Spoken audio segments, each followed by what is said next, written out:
happened very quickly, where I was starting to get like 20,000 views in the first day. I really estimate that I shut down probably about $150,000 of brand deals. Robbie, you probably didn't see the conversation going this way? No. Yep. Definitely not, but tell us more.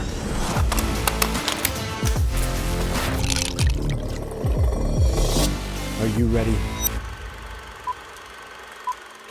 Hi there, I'm Robbie and you're watching or listening to the Lost Creator Podcast, a show where we interview some of the most unique and influential people in the content creation world in the hopes of inspiring you to escape the 9-to-5 and live out your dreams. And on today's show, we have so much to uncover as we are joined by Christian LeBlanc, who you might know as the OG travel vlogger, Lost LeBlanc, as we discuss how he lost $300,000 trying to be the next MrBeast, how his ex-girlfriend might actually be to thank for his career, how being an accountant led to many doctor's visits and uncertainty in his health, and how he is now evolving from content creation into property development and even running a creator's retreat. So, Christian, thank you for being here with us today. Thank you for the invite. This is such a treat to be here in your studio, and yeah, what a blessing. Hopefully you didn't have to travel very far. No, not so far. About one room over. One room. Wonderful. Can I offer you a drink? You know, we've got a little bar here from the last time you were on the show. You thinking what I'm thinking? I'm thinking what you're thinking. I didn't really need to wear the gloves, did I? No, you just look like. We should totally keep that. Okay, cheers, mate. Sláinte. No one's judging you. Do your thing, Ryan. Put her there. All right, this is really it's really cool to have you here. Obviously, you kind of being the backbone of why this is here, why this exists. The Lost LeBlanc YouTube channel, which has obviously just surpassed 2 million followers. Congratulations on that, obviously. The Academy, yeah, of course. To us, the Academy, the podcast now. So, you know, what's going on? What's going on in your head? It's been pretty amazing. Like, you know, you've got these moments where you're humbled by the journey and where it's brought you. I think hitting the 2 million threshold, it was kind of a big deal, but it wasn't a huge deal. Like, it was just another milestone. Actually, the big deal though was just the other day I came home from a trip. I went through Europe, did Greece, Croatia, Dubai, and I got to see my villa, which is now starting to be built into the jungle. And like, that was something that kind of hit me, because I just remember, you know, it was only about, I guess it was almost 8 years ago now, but there was a time when I had $0. I had no skills. I was just lost and powerless. And I remember picking up that GoPro and being like, well, maybe someday I'll be able to be financially secure. Secure meaning just able to live in Bali or somewhere in the world and put food on the table. But to step into this world where, you know, I see this beautiful dream home being built, it was one of those moments that hit harder than, you know, the milestone of 2 million. Now we're opening a guest house. That was another moment. That was literally, I think, a week ago that I went into the guest house and was like working with a designer, being like, okay, we need to get this done.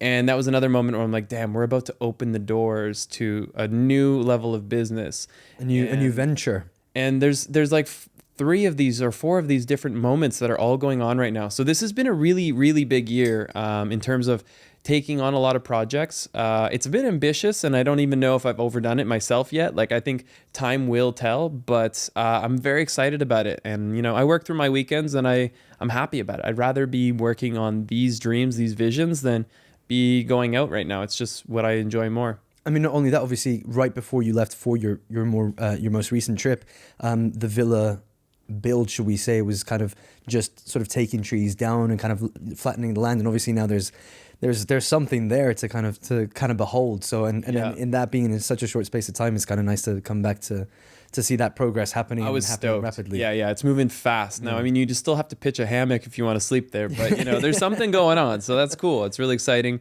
No, but it's the vision coming to light, and I think obviously in the grander scheme of things, it's that same thing. Like when you first picked up your GoPro, I'm sure you weren't thinking of like that vision coming to light almost immediately. No, that was never really a part of the motivation. I mean, just living a life of being where I want when I want was the ultimate goal, and that's been achieved. And now it's like everything else that's coming with it is just it's a gift, it's a blessing, and I'm very grateful.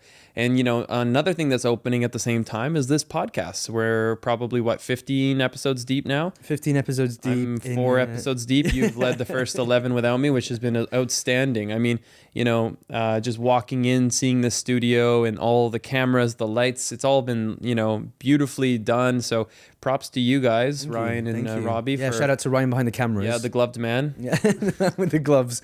He takes them off sometimes, but not often. No, he likes to keep them on most times. But yeah, I mean, obviously, YouTube for you was just a platform to host your videos to watch back in the future. You know, it was a place for you to just store your memories, and then obviously from that kind of that backpacker to a business owner, that's quite the big journey. You know, and I'd love to know. I think obviously everyone who hasn't had a chance to meet you yet as well would love to know kind of how that came about, a little bit more about that journey, the background there. I'm trying to even think if I've ever shared the full story, and there's a good chance I haven't. That's the beauty of a podcast, right? It's like it is a conversation, and whether we're here for 45 minutes or an hour and 45 minutes, like we can talk about whatever we want. And I think the cool thing about the story is it's kind of a funny way that I got into YouTube. So take it back to, oh God, what is it, 2013? No. Anyways, a long time ago now. Basically, my first ever relationship, Laura, if you're watching, hello.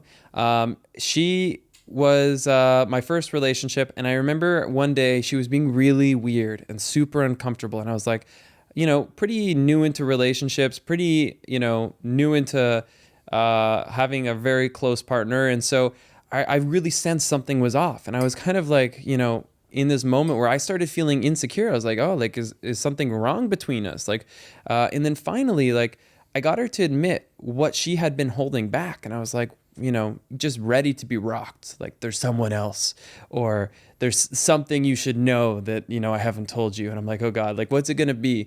And she finally drops the bomb. She says, I have a YouTube channel. And I was like, Worse, arguably worse than cheating. and factually, yes. Back in the day, maybe, like, for real, like it was like in 2012, like that was a thing to be insecure about. Like you were doing something unconventional, something truly weird. So all that to say, my reaction was, oh, that's it? Like, all, you know, you're being like this because of that? And she was like, yeah, like, I'm super nervous to tell you. And I was like, why? And in the end, so she showed me this, you know, she was living at her mom's place in the basement, and the basement had a spare room, and they always had this white backdrop, but I never really thought about what it was for. But it was where she recorded some of her videos. And back in the day, they were super simple. Like, you know, she would do some trying on shoes or trying on outfits. But it was kind of like, you know, what would soon in 2012 and up to 2015 become a huge thing. Like, I actually have a high school friend that was like one of the OG girls to explode on YouTube. Her name's Sierra Furtado.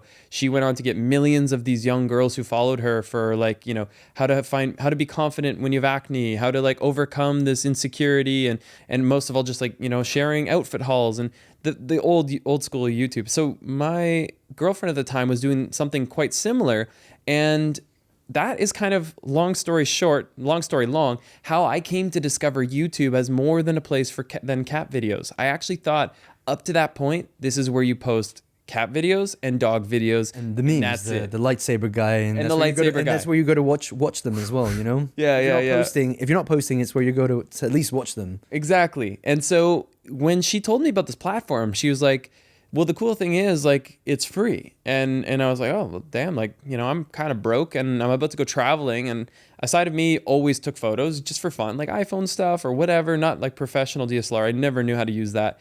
So I was like, okay, well, you know, I'm going to go traveling. And I actually kind of, I think, started to think more and more about doing video because of being around her. It kind of inspired me to be like, you know, think about what's the potential here of, you know, being able to have a diary that you can look back on someday.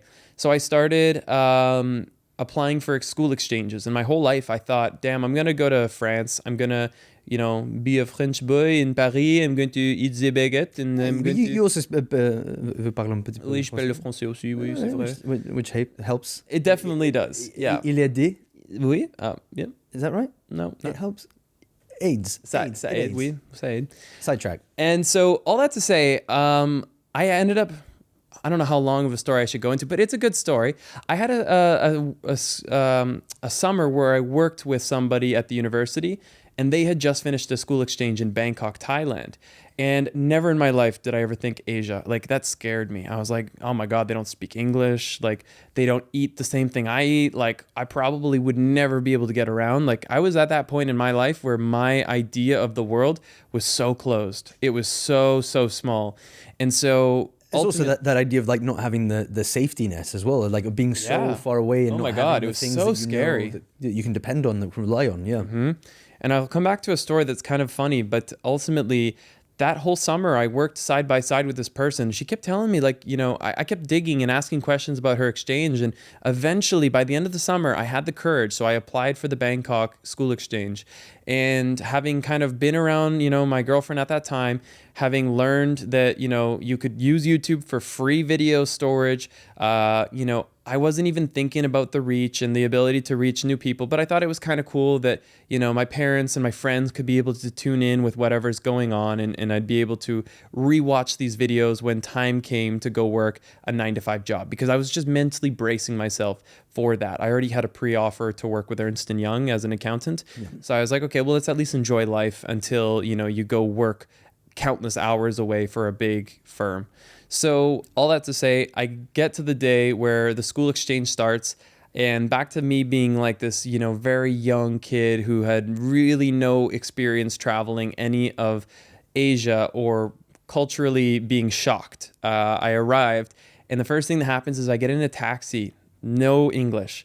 And I'm like, oh God, oh God, oh God.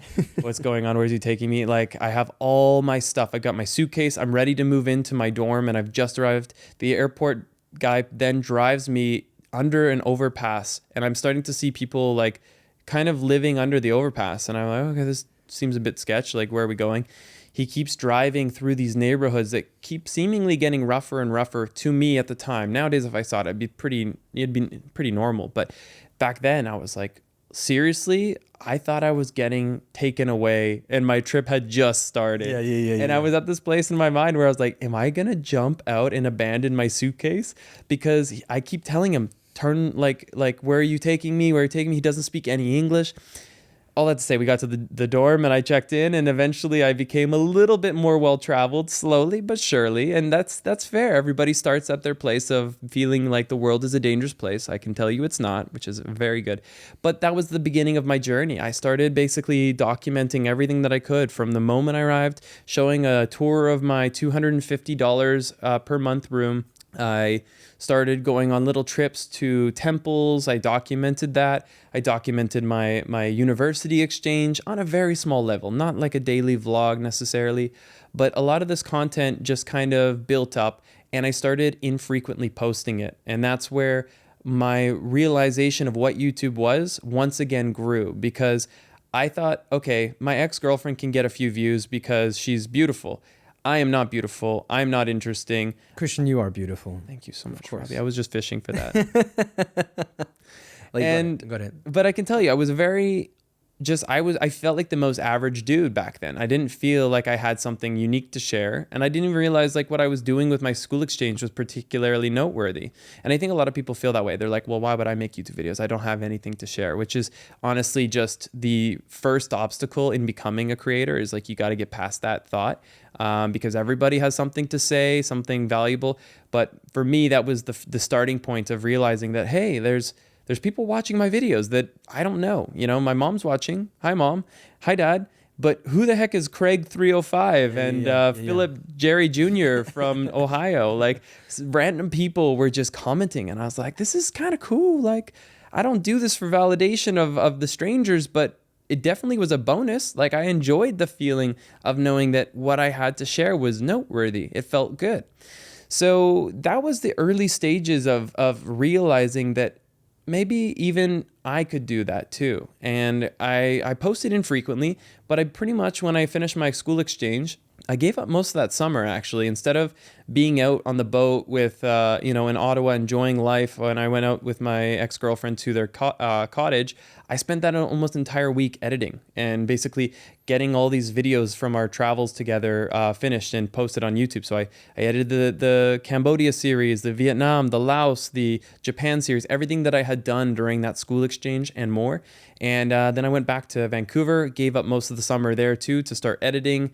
And that was the best investment of time I think I could have ever done, because despite what felt like a short-term sacrifice, those videos would then give me a confidence to eventually quit my 9 to 5 job, because I went on to start full-time with Ernst & Young. That's when, and I think Which also, if I'm not mistaken, was you were offered a position amongst thousands that had applied, and they only had a very few positions available. And obviously, like, there's people battling out to kind of get this role, and then obviously kind of you come in and you realize it's going through that more structured 9 to 5 that you start to kind of open up your perception a little bit about that's not something that you want. And obviously now you escaped the 9 to 5. That's kind of a big part of your bio. And obviously I'd love to hear a little bit more from your perspective on the importance of that for you and potentially for our viewers as well. Well, you know what's funny is actually I was looking at an application form the other day, and it was the one that you applied for. Did you know you were hired out of 1,100 applicants? You were one person hired out of 1,100. I didn't know that it was that many. I assumed, obviously getting to know you, I assumed I assumed that there was a lot. I didn't realize that there was that many. Yeah, there was a lot. So I obviously did something that stood out. Yeah, you did. Yeah, the video was on Vimeo. I was like, ooh, the man's a classy man. I still shot it on my iPhone. I didn't do anything anything well kind of said. wild with it. So it was just me speaking. I thought I won't cut out any of the ahs because I just want him to see the real... it felt authentic, and I like that. But all that to say, the job that I applied for was similar in nature, like thousands of people. They hired 7 at the firm I went to. I got offers at KPMG, at PwC, and EY. So I felt really good. Like I was like, damn, like, you know, I've made it. But what I didn't realize is what I've made it into was something I had no business being in. Like, and no interest either. I got hired, and it stopped going from wine and dine to like being, okay, welcome to the reality of your role. You're working long hours. You're doing work that for the most part is going to be mind numbing. And you're going to do it from wherever the client works. And most of the time I was looking up to my managers who, you know, while they may have been clearing, you know, bordering 6 figures within 3 to 5 years, they were still working from a closet, and they were doing 70 to 80 hours during tax season, which is about a 3 to 4 month season. All that to say, it was just like a very, very drastic realization that not only were they giving up their personal lives, but their health. I looked at a lot of them and they just did not look well. So I was like, well, is this really, really what I want? And the answer was hell no. Like I started to see this unhappiness overtake me, and it came in many different forms. And it was my first exposure to extreme stress. Like I had gone through final exams. I had felt the impact of that to some extent, but stress on a prolonged basis is actually incredibly detrimental to your well-being. I got to a place where like the bed was so comforting and I just didn't want to get out of it. And that's fine. It's okay to have a good sleep once in a while, but when that becomes like your place of safety, when you have to get to bed to escape the bullshit of the world, and then a battle to get out of it as well in the morning, you know, like it's your sole source of comfort. And then the motivation to just even take that first step out of bed became so much lower. It was tough to want to start my day. And, you know, most of my days were looking forward to weekends. And even my weekends were starting to get encroached on by all these different business engagements that I was obligated to do. It was part of the job. And it wasn't going to get better. It was about to get worse because I was about to have to start studying for the CPA exams. So some of the parts that I haven't really shared with my story are the other health repercussions that have come up with it. I mean, I've shared it a little bit in a short form way in one of my videos about Live a Life You Will Remember. But basically, as a 21-year-old working at the accounting firm, one thing that really started to scare me was all of these little health things that started coming up. Like I kind of was understanding of the fact that I was having a hard time getting out of bed because I knew I didn't like my job. I knew my life became less exciting. But what I didn't yet understand was what else stress could do to your nervous system, to your entire body and physical well-being. And I got to this place where it got really, really bad. I mean, I think it was my left eye. It's been a while now, luckily. My left eye was constantly twitching where I would have these little tiny like murmur feelings where it would just like uncontrollably shake. And it wouldn't happen all day, but it would happen a few times a day where I would just feel a twitch. And it irritating at best, but ultimately it was a bit concerning. And because it was going on for so long, I thought, okay, maybe dehydrated. Drank a bunch of water, didn't help. I ended up going to see a doctor, and they said, well, it could be a sign of dehydration. I was like, well, doc, I drank all I could. Like, there's no way it's that. They're like, it could be stress. But of course, I'm like, I'm a genius. I'm going to go on Google. I'm going to search what else happens with eye twitches. And so I find out that eye twitches can be a symptom of multisclerosis, MS, something sclerosis. It's a big word, but actually my neighbor had it, and it's a terrible, terrible fate to have. Essentially, is where your nervous system starts to destroy itself. There's no cure for that. So essentially, it's a slow death that will be inevitable. Now, I guess death is inevitable, but naturally, you would hope to go by different ways. So it was very concerning at 21, but that in itself probably not enough to scare me. So I kind of carried on with my life. I started to notice my short-term memory got really bad. And I was like, okay, what could possibly have caused this? Maybe it was the buckets in Thailand. I'm not going to lie, that probably has some bearing in my short-term memory. But I started to feel like, I couldn't even remember what I had for dinner the night before. And I should be able to remember that. I used to pride myself in being somebody that had such strong memory. So to feel that was, again, extremely concerning. That is easier to share, muscle twitches, short-term memory, lack of motivation, unwillingness to get out of bed. The thing that's the more personal side that I feel compelled to share, because honestly, if there's one thing in my life I feel is something that kind of defines who I am, it's transparency, whether that be positive, negative, whether that means sharing things that can hurt people, but at their best interest, or whether it means giving up things that, might be better off kept privately to myself. But as a 21-year-old who no doubt should in theory be, in his phase of having ultimate libido, having the ability to be rock hard at any time, at any way. Robbie, you probably didn't see the conversation going this way? No. Yep. Definitely not. But tell us more. Tell us. You're in for a fun ride. So yeah, something about short-term memory loss. Let's stick to that. What was it you were just talking about? Well, it sadly did not end there, good Robbie. Proceed. I shall indeed. I was in a stage as a 21-year-old boy who, for as long as he had ever lived, was, well, maybe starting at 12 years old, you would feel any form of excitement and it would just be like, wha-bam, you're alive down there. You know what I mean? Yeah. Mm-hmm. We've all been there. Yep. Yeah. Well, let me tell you, Robbie, for the first time in my life, didn't feel so strong down there. Interesting. Interesting indeed. I remember, it led to a lot of just, I was in a relationship. And ultimately, I was in a relationship that was long term. So it was just, something I never even talked to my partner about. But I came to a place, bro, where I was struggling. And believe it or not, I at this point, I was like, bro, I'm dying. I'm on my way out. Yeah. MS. This is short-term memory. The end is nigh. Muscle twitches, lack of strength and just overall firmness. You know what I mean? Yeah. Mm-hmm. We've all been there, surely, haven't we? And I was like, I'm hopefully 2 years, 3 years tops. I'm out. MS for sure.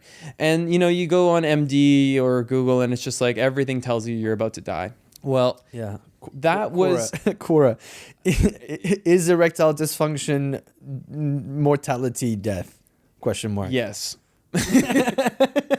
Answer yes. Yes. And ultimately, I got to this place where I was just in the ultimate low. Like I felt no longer was like.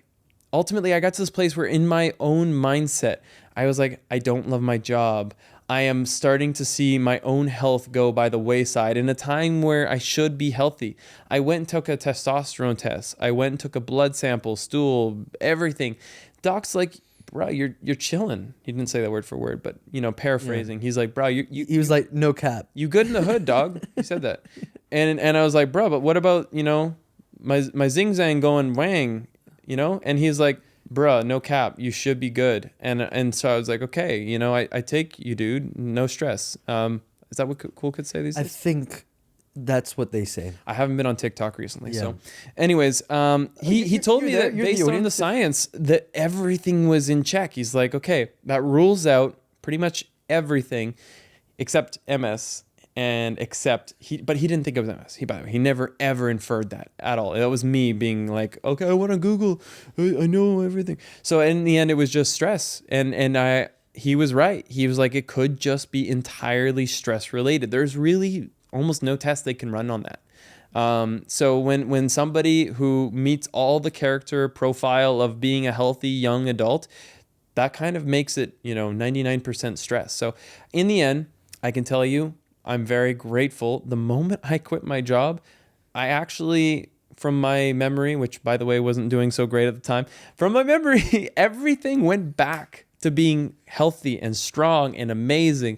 And, that was a learning lesson in life, because I always felt like I was this person that was like, people that blame stress on their health or they're just soft, they're weak-minded, whatever. But in reality, I have fell victim to the same thing, where my own well-being was so greatly impacted by stress. And, if there's one takeaway from that story for you, it's not that, I was suffering. Look for some Viagra. Bro, I tried. That's not the takeaway. What the takeaway is...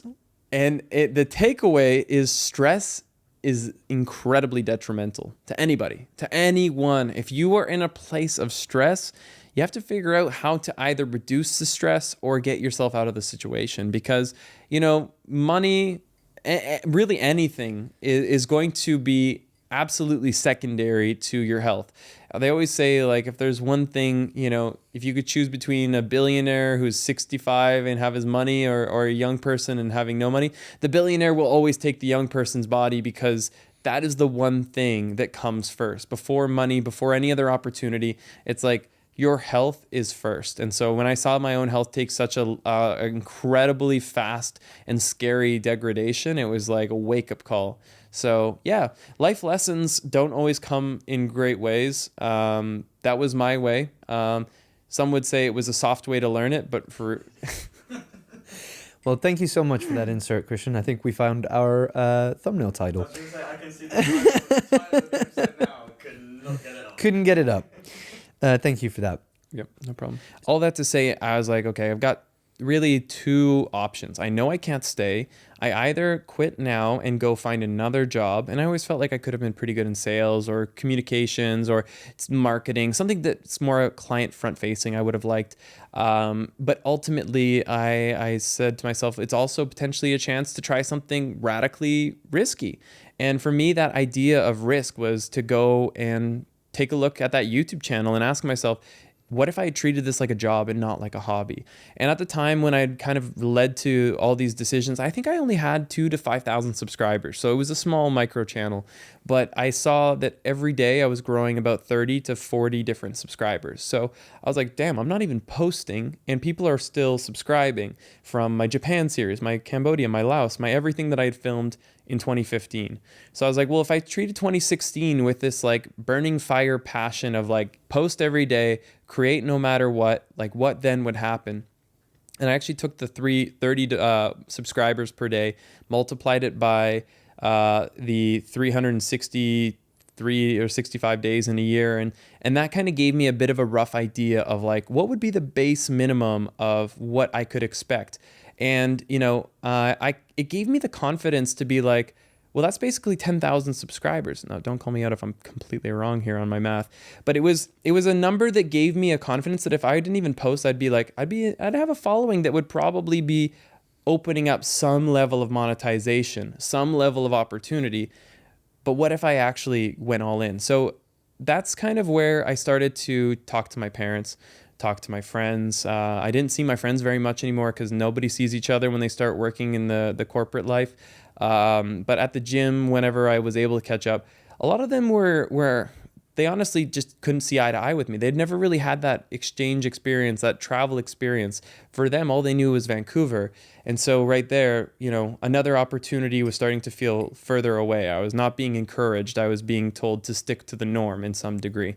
Out of my parents and both my mom and dad's side, none of their family went to university. So this newest generation, yeah, there's been a few. The past generation though, my dad was always looking to me for you're achieving the ultimate goal. You went to the top business school in Canada. You have the top firm wanting to work with you. See it out. You're going to have a life of success. And I honestly just had the hardest time because I felt like I was stuck between this hard place because I didn't want to disappoint my family. They mean a lot to me, and they were there for me. They supported me through that process. And I didn't have friends that were telling me to go take this risk. So it felt really alone and really lonely when I had to make that decision and that leap of faith. But ultimately, I said to myself, the biggest risk today I felt at that time was not to fail. Because if I failed, the worst thing that would happen was I came back and could take that job later on. I could find that startup or that marketing job or that sales job. It would not disappear. My degree was with me, and my knowledge and my confidence, my business confidence. Yeah. I didn't necessarily have confidence in many areas, but so ultimately, I was like, the biggest risk is just not living up to my fullest potential, not putting myself in a position where I actually can gain from my hard work. And so that's what I decided to do. I handed in my resignation, and I basically 2 weeks later was out of a job that, was kind of a scary but very exciting feeling. I knew I'd made some level of right decision. It was scary, but it felt right.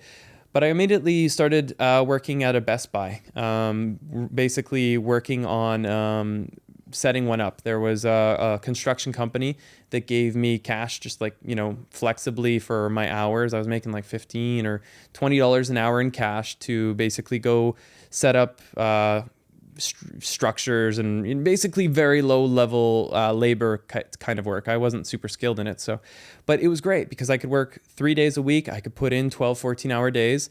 And with that money, I gave myself a little bit of ammunition to start building up my business. So I invested that little money that I had into upcoming trip plans. I started saving. And I think within 2 months of having taken that job, I got myself to a place where my bank account had, these numbers are rough now, but maybe 5,000 Canadian dollars in my bank. So it was a very meager savings, and I still needed to invest in equipment. But I said to myself, how else can I really get my business off the ground? Of course, I can work more hours. I can delay leaving for my travels abroad because that's what I intended to do by just working a little bit longer at this job.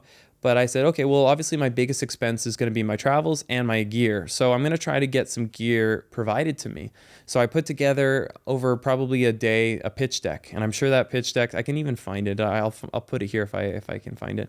It was very simple. It was very, very basic, but it tried to communicate not my following, but more so what I had to offer, my story. I tried to sell story rather than my following, which, by the way, is a very good move. There's a lot of people these days with followings.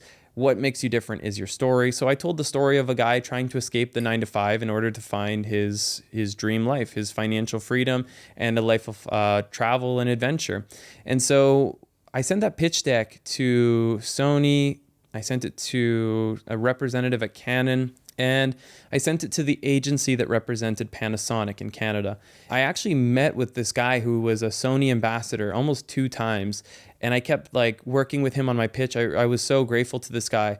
But then a day just came where he stopped answering me. And I was like, it seemed like I was going to be rocking Sony. I was like, I felt really confident that Sony was going to, I knew a guy, he was going to come through. And you were meeting him, you were getting close. I was getting close, I felt. But then that lead just completely dried up. And for all I know, I don't even know if that pitch even made it to the right person, or maybe it did. And that's why they just never got back to me when they got a no. All that to say, I ended up getting a response from one person and one person only. And that's all it took. Panasonic came through and provided me a loaner GH4. And it was a camera that was about $1,200, which, in context, that was I guess that would have been 2 weeks worth of savings working at this job. So it was a big deal. It's a huge deal. And then on It's top of that, a lens. Yeah, of course, all that together. And now you're a proud Canon user. Thanks, Panasonic. But I gotta say that GH4 was it was really career changing for me. It was just one of those moments where I was like, okay, this is the fuel I needed to keep going when there was 100 other reasons to give up. And I'm not saying I wouldn't have made it today if GH4 or if Panasonic hadn't given me that camera, but that was a real boost. That was a moment where I was like, oh, look, good things happen to those who work hard and to those who ask. If I had never asked, I would have never received. Nobody's going to come knocking at my door. No, don't ask, don't get. No. So that's kind of how that played out. And my trips from there on, like I went to Thailand. I started my first series as a full-time daily vlogger. I saw modest success, but success. The second series was a month later when I hit the Philippines. And by the time I hit the Philippines, I went almost immediately from getting maybe 5,000 views per video in the first, month to getting 30,000 views in like the first day. And I was like, this is, okay, maybe that's a bit extreme. It didn't happen immediately, but it happened very quickly where I was starting to get like 20,000 views in the first day. And that was a moment when I realized I could be on to something right here. Like there's actually a real hope that I could actually build a career. And I ended up meeting a guy by the name of Will Dasovich around this time, who he too had like 20,000 subscribers at this time. By the time I maybe had 10. And, we each kind of went our different ways in building our careers, but he now has millions as well. I did my millions in a few ways. Like it's crazy how we basically just so wholly believed in ourselves and what we were doing that we never took no for an answer. And I was basically door knocking on hostels. One thing that I kind of skipped over that's a very interesting part of the story is, I got out to Thailand, bought a one-way ticket. I probably had about $2,500 left after buying the ticket, buying a new GoPro or some other accessories for my camera gear. So very modest savings. I think it would have probably on paper been a wiser idea to have stayed longer in Canada to have saved up a bit more. But honestly, it was just time to get going. I knew that I was just burning on fire with my desire to get out there and try to figure out a way to run this business. And so in the end, with little money means you have to be very smart with what you're spending. So not only was I trying to make money, I was trying to cut out how I was spending. I think my first ever trip started in Bangkok. I landed there, and I remember actually there's like a hostel called the Warm White Hostel, which is such a weird name. Warm White. You don't want to, like when you think of Bangkok and it's hot and it's like humid and 38 degrees outside, you don't want to go to a hostel called the Warm White. But I met this owner, and honestly, for almost 2 years, we kept in touch. Really nice guy. He hooked me up with a bed in exchange for putting him in my videos. I actually 2 years later, he's told me he's gotten like hundreds of customers from these videos, which is pretty insane. So pretty soon after Bangkok, I went to Koh Tao. I remember this one day. No, it wasn't Koh Tao. It's in Ralley, which is this incredible beach. There's like this connecting beach that brings these two mountains together, very kind of fairy tale looking. And I remember this one day in particular where I was like, okay, my biggest expense is always accommodation, flights, and trains, but nobody's going to sponsor my flights or trains. So let's at least try to get the hostel or the hotel taken care of. So this day I had my pack and my gear is all in this one red traveler's backpack. It's super heavy. It's 36 degrees outside. It's boiling hot. And I went from door to door to door to door. And my pitch was usually something along the lines of, hi there, is the manager here? And then usually the front desk would be like in broken English, like, oh, no manager. Or they'd be like, maybe they'd be like, I'm the manager. Yeah, in which case, I would either push to find somebody that could make executive decisions, or I would then send my pitch off to this person. It would usually go something like, hi there, so my name's Christian. I make travel videos for a living, and I'm currently here in Thailand to create a travel series showing other travelers around the world the best places to eat, sleep, and experience this amazing place. In exchange for having me in your hostel for the night, I would love to feature you in today's video. I make a video every day, and I'd love to show people why they should stay here. So it'd be a pitch, something like that. And if you have never asked for something in your life, you'd be surprised what you can do when you say it with conviction and when you think of their needs first. So obviously if I just said, hey, I want a bed, wouldn't go so well. But because I always placed the client and how they would benefit before myself, it was able to have maybe a 15% acceptance rate, which sometimes meant I had to knock on 2 doors. Sometimes it meant I had to knock on 20 doors. Sometimes it meant sleeping on the beach. I never went that far. No, I would pay if I couldn't find one. And it did happen. Like there were some places where it was just no bites. And I was like, all right, look, $7, just pay for the room. Yeah. But that $7 meant a lot to me. Yeah. And so anyways, that trip in Ralley was just a really funny moment because I just think about the backpack and how hot it was. And I was getting rejected like crazy that day. And I think it was probably on my 12th go.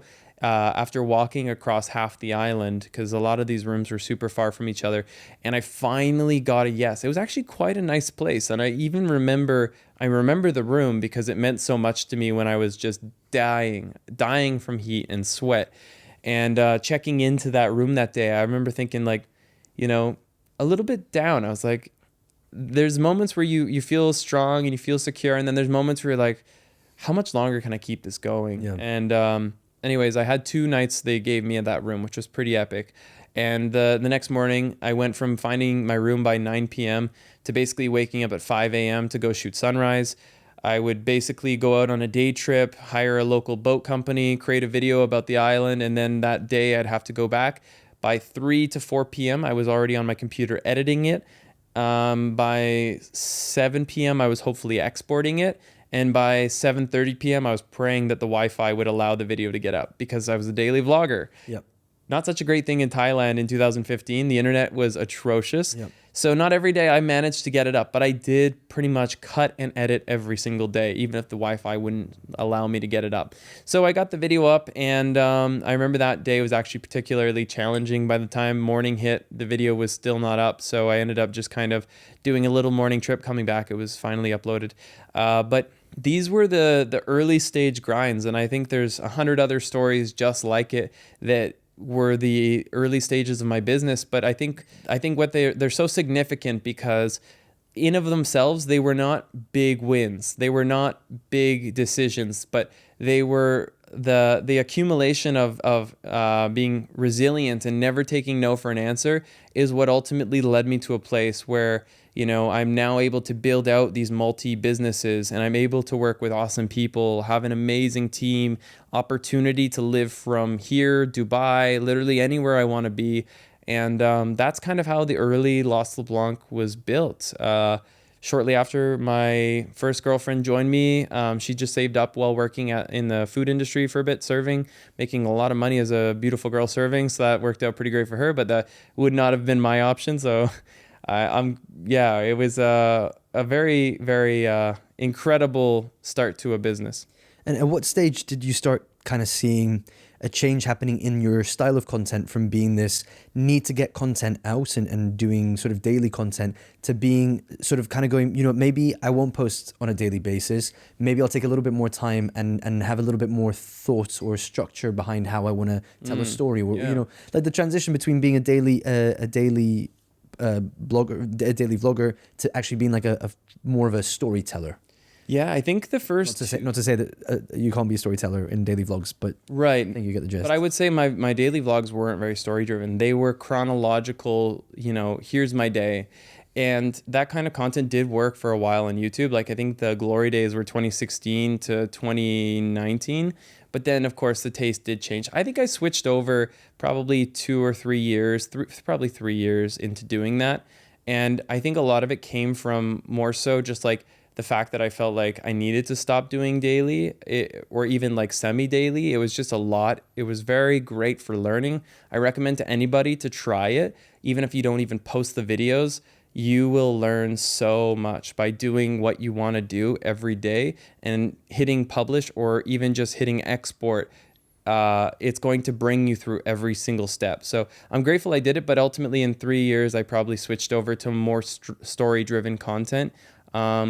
But yeah, that's probably about the timeline. Was there anything from your audience or your subscriber base that was kind of also maybe driving you a little bit towards that as well? Maybe something that they were asking for. And, I think kind of the thing I'm trying to get out of here is the importance of obviously listening to your audience and kind of what they want. I think that So I say this a lot, but I there's like a lot of comments and feedback you get from people. And one of the things that I always was set on was I would see different creators in the world kind of getting 1DX Mark II, shooting slow motion, creating beautiful cinematic montages. And my content was not that. But I desperately wanted to be that. And so I started to pivot my channel. I wouldn't even say the story was the first transition in my content. It was the cinematics was the first transition. I tried to create daily vlogs that just brought in cinematics. And, you know, don't confuse the two, because cinematics don't mean story. Story can be told with an iPhone or with a voiceover. Like, that story is where you actually bring somebody on a journey. Cinematics is just a visual, beautiful experience. So when you bring the two together, it's awesome. But I couldn't do that at the start. I was a basic storyteller at best. I was a mediocre filmmaker trying to become the next level. And ultimately, I thought that the slow motion would make my content better. So I bought this expensive camera and I started just like filming myself making French toast in slow motion. The toaster pops in 120 frames per second. You see the eggs being whipped and everyone's just like, Looks great. what the hell is this? Looks great, but adds little. This was a actual moment in my channel where I lost a lot of people. People were like, what are you doing? And that's going to happen in any creator's career, because you're going to try new things and you're not always going to have a grasp over why you're trying the thing. And you're also not going to fully understand what happens when you start to split your audience. Some people will be like, this is dope. And some people will be like, this sucks. And then the worst part is most people don't say anything. They just don't come back. Indifference, yeah. And then you don't really know which way is the right way. And most of the time, the results don't happen immediately. It's not like I did slow motion toast and like half my audience left. It's like I kept doing that for 3 months. And eventually, a lot of people don't even know why, but they just kind of fell out with the channel. And ultimately, it took me a while to realize it, but the focus on cinematics meant I was less present in my storytelling or my daily, life. People felt it was more unrealistic. And that was just a necessary learning lesson in the channel. It probably took me a year to even realize it. But I'm still not, I don't really regret that I made that change. I could have probably been a whole lot bigger today if I had just stuck with simpler videos and told them on a GoPro. But I love cinematics. I love that I eventually found a way to tell authentic stories while making my visuals interesting. And it wasn't just slow motion anymore. It was combining things that looked beautiful. It was color grading. It was all the things that eventually went on to me creating an academy that has 4,000 students. So, everything had its place in my career, but my journey wasn't linear. It was full of valleys of downs and ups, and then more downs, and then moments where you question yourself, So I think that in terms of where I actually pivoted to story, 3 years, but it was within 2 years that I tried to make, or even 1 year, where I tried to make cinematic videos that just sucked. Yeah. Maybe not sucked in terms of, obviously. There was a chapter in the channel that wasn't strong. But as in, maybe the videos were good. It's just that they weren't performing, right? Like, in terms of actually being bad videos, we can't say that they were bad, right? I can. Okay. I don't think they were very good. Roll clip.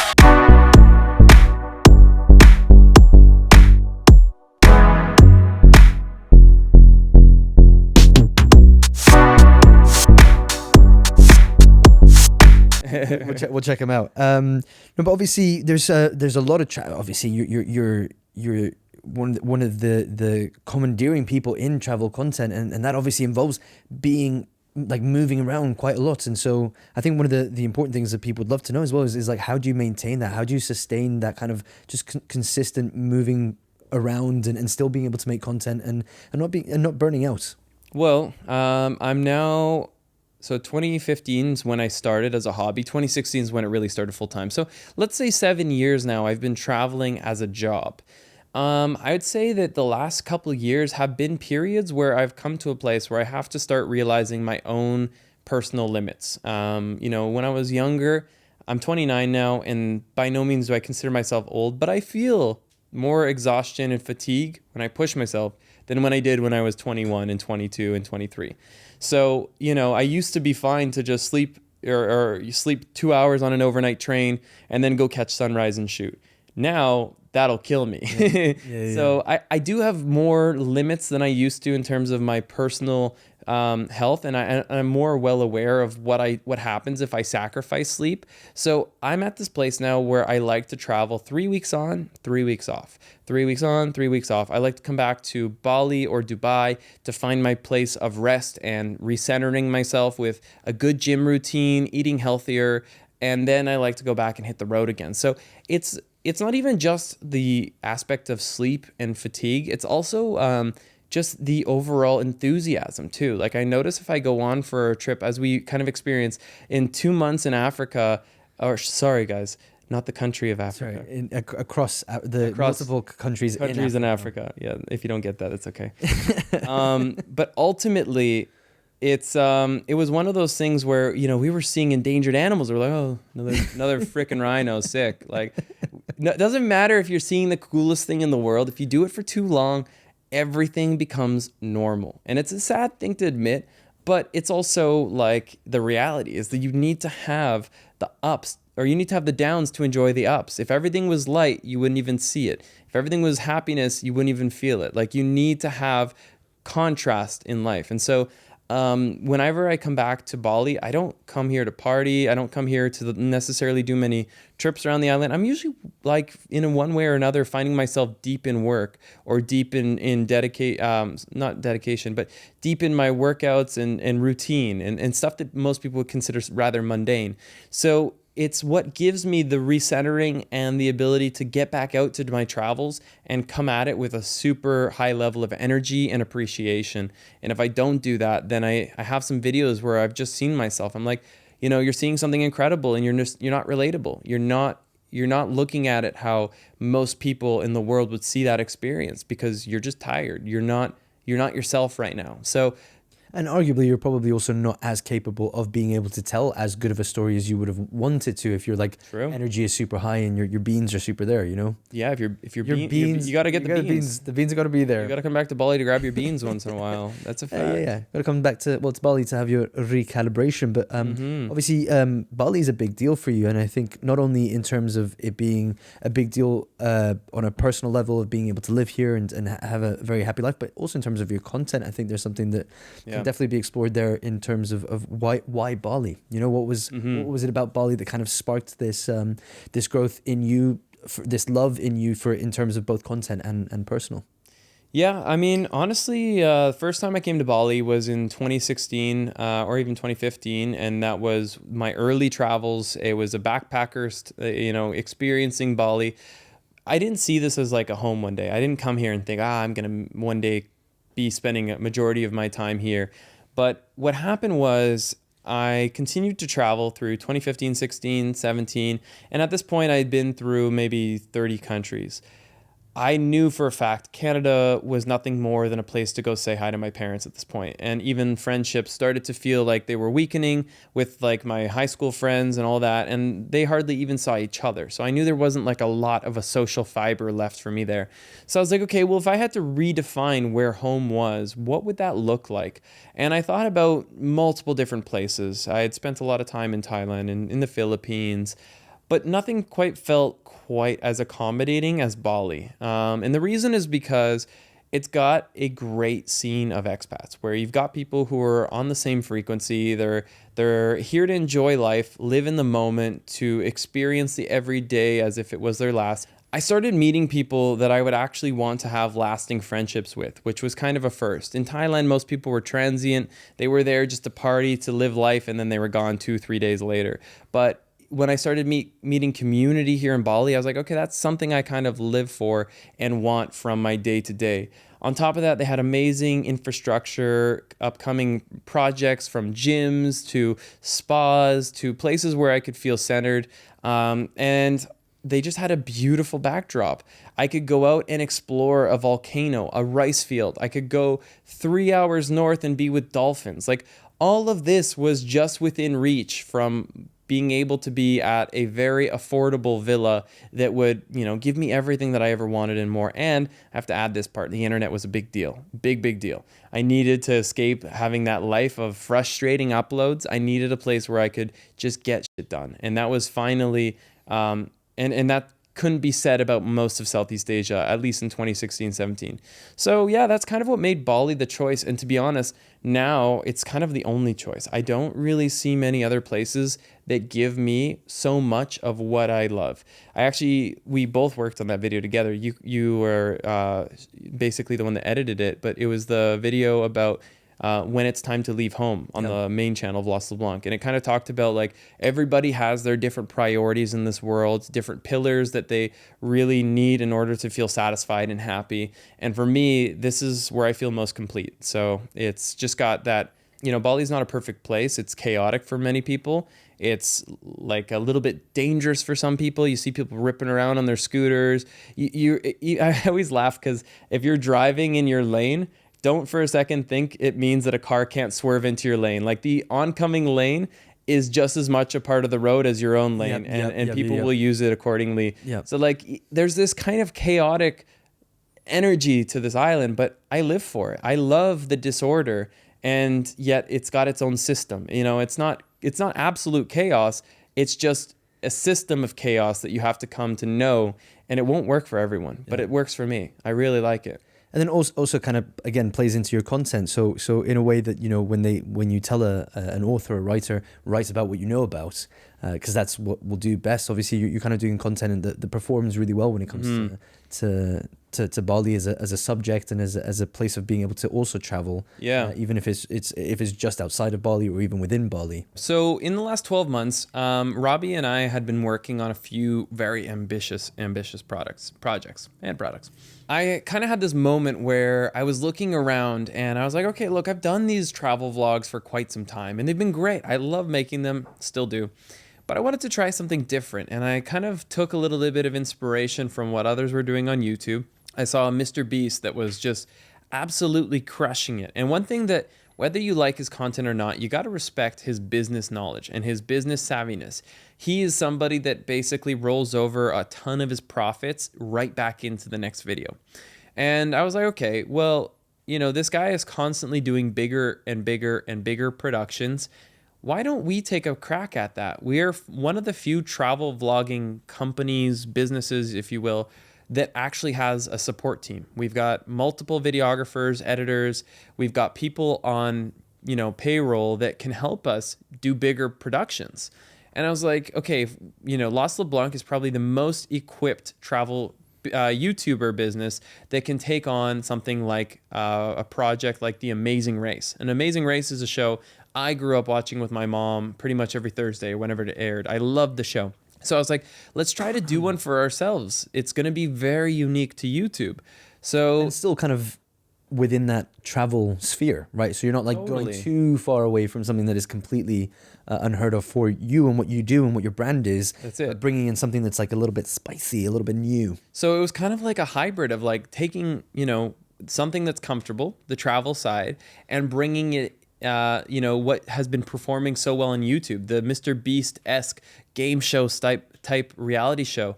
And so, I couldn't do a stand in the circle to win $100,000, but maybe if I had people race through Mexico City through a series of Mexican-inspired challenges, this could be an incredible idea for my channel. And honestly, you saw me, I was very confident. I was like, guys, this is going to be huge. It's going to be a hit. It's going to be an absolute smash and a bang. You'll never have seen anything like it. It's going to be great. No, but I think arguably we all believed in it as well. Like we all thought like this is cool. Like it's going to be hard work without a shadow of a doubt. Yeah. It's going to be hard, but there is something here. Oh, it was hard. It was beyond hard. It's beyond hard. Hang on, I'm going to raise this a little bit. Should have been the name of the show. Beyond hard. Beyond failure. And look, so life is full of experiences. And some of them come through failures and some come through successes. Beyond Lost was through failure. Yes. Yeah. Ultimately, like I think I spent, so $10,000 was the prize money. Probably $5,000 to $7,000 was just in getting people out to the race. Another $3,000 to $5,000 in expenses to have the race run. All in, it was and paying team members still for their and then the salaries, of course. My estimate's about $30,000 per episode. Yeah. We did 5 episodes. During those 5 episodes, I took no brand deals. I was like, I want this content to have which also 5 episodes over the span of 2 months, 2 or 3 months at most of getting all of it shot. Yeah. But it was 3 months, but really it tied up our team for 6. You know, like it was like no productivity for almost half a year. I mean, when I did the math on it, like I really estimate that I shut down probably about $150,000 of brand deals because we could have been pumping out way more content. We went from posting weekly to posting way less. So it was a huge loss, like 300K. And that doesn't include the opportunity cost of like, you know, we could have been growing. We could have been doing content that moved us in the right direction. So it was a hard lesson, and it's tough when you think you know what's going to work and you just got it wrong. But you know, I think if I look back on it, what really didn't work about Beyond Lost is that it was too complicated to explain. If you can't explain something in 10 seconds, you're in for a tough time. If your audience has to sit through a 60-second video to understand what the hell people are doing on the show, why people are screaming and running and what they're about to go on, it's a challenge. And you know, you remember the difficulty of picking thumbnail and title was a nightmare. Yeah. Every episode, we thought by the time we had the 5th episode, we would nail it, but no, we were still struggling. There was still lessons being learned about how to best deliver. You know, we started off the first episode being like, let's get it out, let's get it like, let's get the core element of what this video is, what's happening in the video out. Yeah. We realized people don't know who some of these people are. It's probably worth like some people might not be familiar with the content creators we brought on. Yeah. We moved on to like, let's try and introduce them. Then it was like, we're spending too much time introducing them. We need to be getting into the race. And then it was like, let's now massage the interviews of them so you get to know them throughout the episode. And then by the time we probably learned what the key element was, we were like, we just can't do this anymore. No, I don't think we ever really found a solution to how to sell this episode or this concept. I just think that like it got so bad that the 5th episode went on the second channel. Yeah. We literally were like, this can't go on the main channel. But let me ask you something, Christian. Did you have fun doing it? That's a good question. I'll tell you, we had the highs were just some of the highest, right? Like the day when we finished up the Oahu shoot and you had made it to the top of that mountain that we had to climb, you looked like you hated your life. But then there was this moment of like, we fucking did it. We did it. And it was beautiful. And then we posted the episode. We all sat ready to watch this thing hit 1 million views in a week. And I was like, here we go. And no. That would be the most successful of all of the 5 episodes. Yeah. It's like going up a roller coaster, and then you get to the top, and then it just kind of slowly starts, and then it just crashes. It just kind of goes backwards. But yeah, my first question: did you have fun? My second question: did you learn? I did have fun. Did you learn a lesson? I learned a lot. Lots. Then I guess in a way, it was a win. It was. So that's the thing. It was the world's, well, not the world's. It was my most expensive masterclass. And I took it, and I took it in strides. I'm not even resentful about Beyond Lost. I'm grateful for the moments, the people it's brought us to meet. Like, we met a lot of dope people. Yeah. And you've actually like even hung out with a lot of these people in Bali. In Bali, I've stayed in touch, get to hang out with them on a regular basis. A lot of the contestants, some of them were just random backpackers we found. Others were other creators. But, you know, all that to say, there was a lot of lessons. I think it taught me the most, or the thing that it brought the most to the forefront, was a need to understand how to manage a bigger team. And I was at this place where I not only was taking on a more ambitious concept on my channel, I not only was pivoting more than my audience was comfortable with, but also I was having to add more people to salary to just get the edit out, to get the production shot. And that was a lot of learning. And now we're in 2022. We've got about 12 people on the team. I think that I was in 2021 in a very bad place to have that size of team, you know? And by 2022, it's gotten a lot better. Like, we're still optimizing. We're still making things better. Right now, I've spent the last 2.5 days setting up Notion so that we can basically have a centralized brain that is basically everything of the business. Anything I do, think, anything that I have in a meeting, it all goes into Notion in a way that the corresponding teammates can have access to. But, you know, that's kind of the best way to learn. Is like, most of my learning has been done through failure. I made the wrong series on YouTube. I went heavy into cinematics. I started filming everything in slow motion. Like, maybe some people are just more intuitive and they can avoid that, but I don't think so. I think most people will actually just find that the best teacher in life is failure, or meeting people that have failed and can help you spare that process. Or Robbie DeFonts at the YouTube Accelerator program. Which, sorry, no, I'm not doing a cheeky plug now. But Not yet. go. But seriously, we all have our mistakes that we make. So it's great when you have people that can step in to help you avoid them, or at least, you've been making the mistakes, but you might not even recognize it yet. For me, it took me 5 episodes to realize that the mistake was just not the right concept of content for the channel. And it cost me a lot. It did. But in the end, I don't think I would have done anything differently. I was also at the end of Beyond Lost. We had done the Africa series where we thought for sure this would do so well, or at least I did. I knew the channel so well. I was like, I know the pulse of the channel. This is going to do well. Turns out it didn't do well. Then Beyond Lost came right after. Didn't do well. So for almost 8 months, we had sub-performing content. And that was a really scary feeling because, I've always heard YouTubers have a 5-year shelf life at best. And I was like, well, damn, we're getting to that point now in my career where I've surpassed that. Maybe this downfall of Beyond Lost, of Africa, the whole series is just it's just my time. Maybe I'm just fading out. And I remember getting back to Bali being like, dear baby Jesus, If you're listening. if you're listening, If you're there. if you're there. Yeah. But I think And- there's been somewhat of a response to that from your side as well, which you just basically touched upon very quickly there, which was posting something to your second channel, because now you do have a second channel, and it's kind of almost like going back to the birthplace, going back to the roots. It is. I love know? the second channel so much. I freaking love the second channel. It's just no effort, the main channel still has a little bit of razzle dazzle, look at me, don't click away, mother flipper. Yeah. I'm trying hard to keep the retention rate up, and that is a sacrifice to retention rate. You could argue that if you'd never tried that and stayed authentic on your main channel, you wouldn't have to do that because you'd have your diehards. Well, that's probably also partially true. But anyways, we're building a second channel where it can just be more like this, talking in a way that just, unfiltered, uncaring of whether somebody clicks away because they're not resonating, because I know that the people that do watch are the right people. So anyways, I love the second channel. I love the fact that the main channel now has such an exciting direction. So the lead up to after Beyond Lost was bringing us back to Bali, where I was like, let's hope I still have the ability to make high performing Bali content. Well, it turns out people not only love the Bali content, it also reaches new audiences. It's really resonating with my core audience while also attaining new people and bringing them into the channel.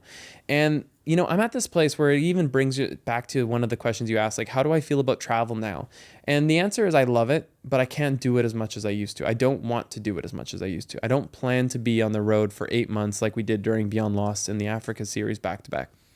I don't ever want to do that again.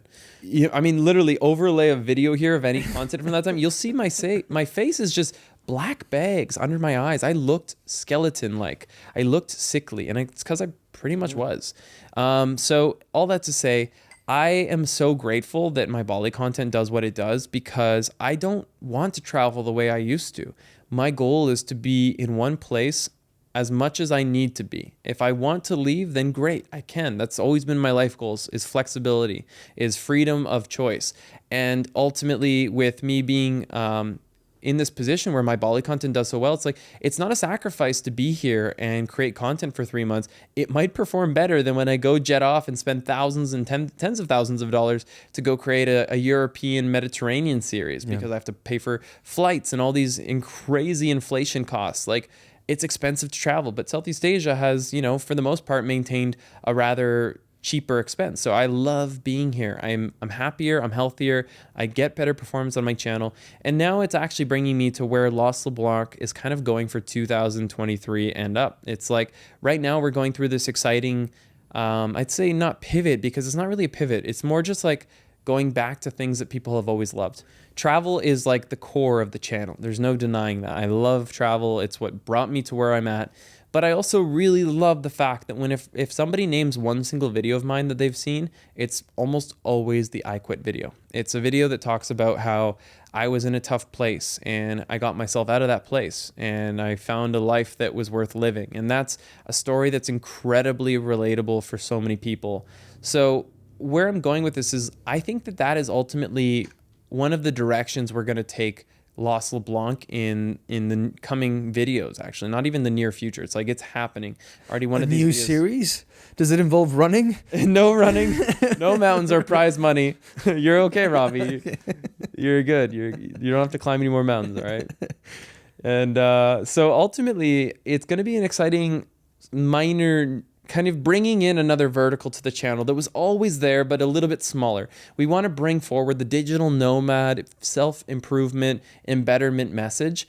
And it's all going to start like even this, I stopped biting my nails, which is honestly one of the biggest accomplishments of my year. You might think, well, why? But it's because I've been doing it since I've been 12 years old.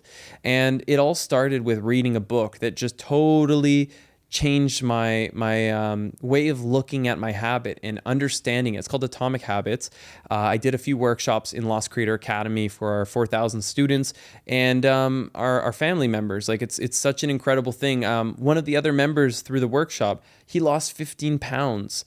So we've had some people that have really taken these teachings from the book and just, really applied it to their lives. And so that's where I feel really strongly about the whole direction of Lost LeBlanc, where it can go, because it also enables me to be less on the road, to be healthier, and to be more dedicated to just all the other projects I have going on. From the villa development, I want to get into property development. Right now, my villa is on an upper piece of land, and the lower piece of land is going to be then cut up and sold off in off-plan villas to you, if you want a place to buy. To me? Oh, no, sorry, you were speaking to them. You can be my neighbor. Yes, get in. We could have a zip line that goes between our houses. Yeah, absolutely. That'd be pretty sick, actually. That'd be dope. That'd be dope. And we can also attach like SD cards or camera lenses on a little. Yeah, that's actually probably what it's going to be used for. But sorry, just to circle back a little bit to what you said about your Bali content, obviously performing well, but I think obviously it resonates a lot with your audience because you do get stopped a lot, and a lot of people here that stop you always say, "I'm in Bali because of you." Yeah. And those people that stop him and ask for a picture, I'm usually the person who ends up taking that picture. So you're welcome.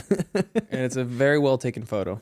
But I do wanted to kind of, on that note, just understand a little bit more about how, obviously now with growth, with having a bigger following, with building a business, larger income, let's talk a little bit more about how money can change you, how money or some level of like internet celebrity, a little bit of fame that people might recognize you from, how that kind of changes you and how it affects you on a more day-to-day basis.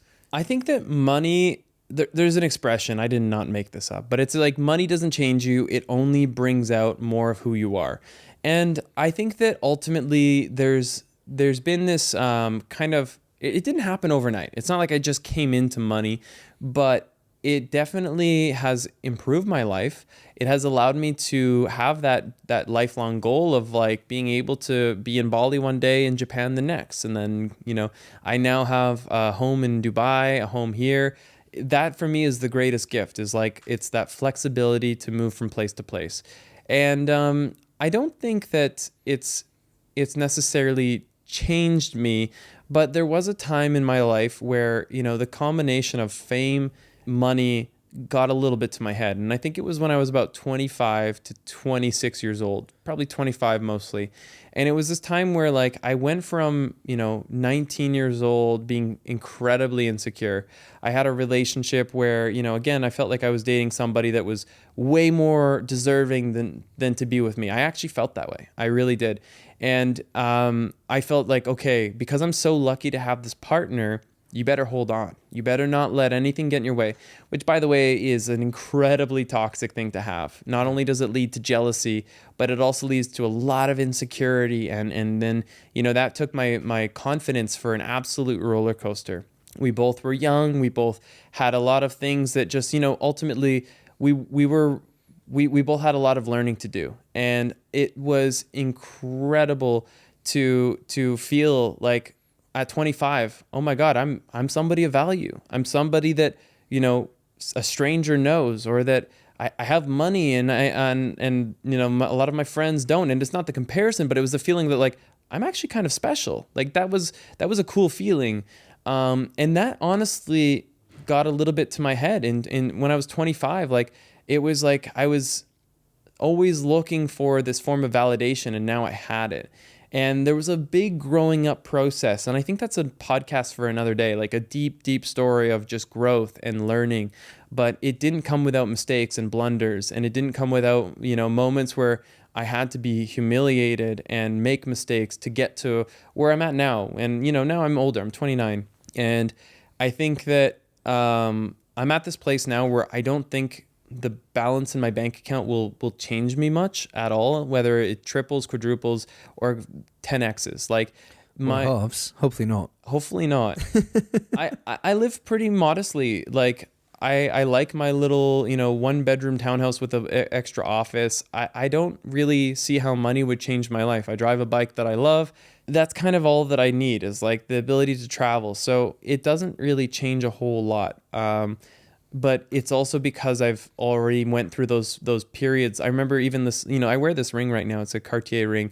And I've been meaning to reach out to my friends. I already talked to them about this, but we might melt it down and turn it into something that has more significance to me, because this is a symbol of a time in my life where I was just like, oh, I have money, I should show it. I have money, I should fall into the form of what everyone else does when they become successful. And it's kind of a cool symbol to me. I kind of like it because it brings me back to where I was mentally when I was 25, 26. So, a lot of growth has happened through this time. And now that I'm a bit older, I don't think money really changes me too much. Money definitely does not impress me when I meet people who have more or less. It doesn't really impact what I think of people at all. And, the fame aspect, I think it's just it's a blessing. Like when I go out and I meet people that have been like, oh, I'm here in Bali because of you. It's like, hell yeah, that is like why I started my channel. It's to be able to share what I believe is the greener grass on the other side, whether that means stepping out of your comfort zone like I did for the first time, going to somewhere where you think that nobody's going to speak your language and you're going to be all alone and unsafe, but you took that risk. Like, I'm proud that you made that choice, and I'm glad I could be a part of that because it opens up your horizon of what the world is. Or whether it means you literally uprooted your life to leave your 9-to-5 job to start your business as an online personal trainer in Bali. Like, that is so cool. I meet people like that a lot. So that's what Lost LeBlanc stands for me. Like, it's all about helping people understand that they don't have to be limited by their surroundings and their upbringing.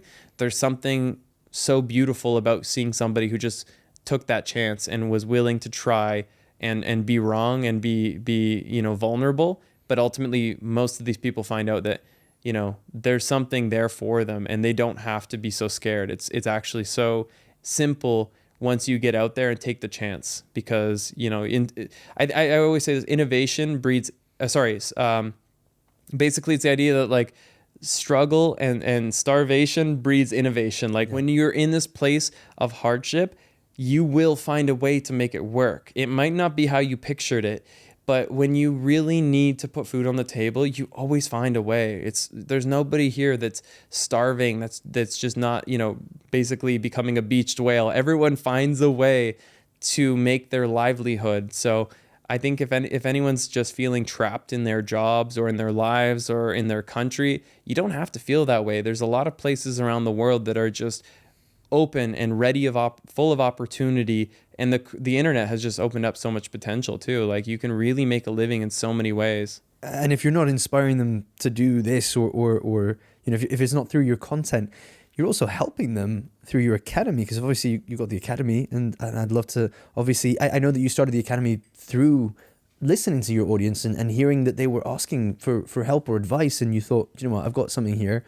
I'm probably going to piece something a little bit more dense out together, and I could probably not only profit from it, but help people. Like, I think obviously, as a creator, you need to be diversifying your income, and you realize the importance of that, and created the academy, which is obviously now 4,000 members, 80 plus hours of footage of tips and tricks.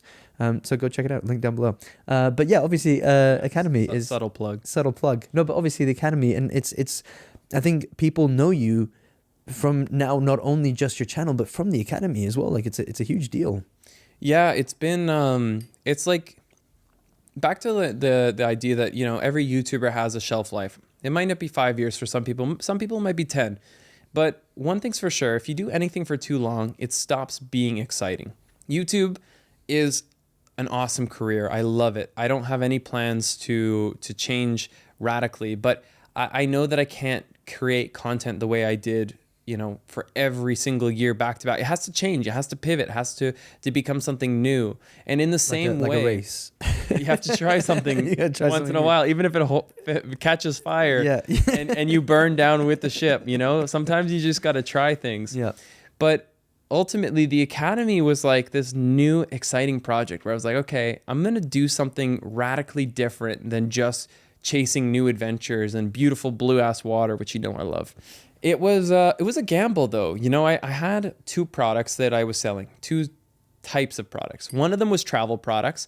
I was basically selling a guide to Thailand, Philippines, Peru, and there was one other.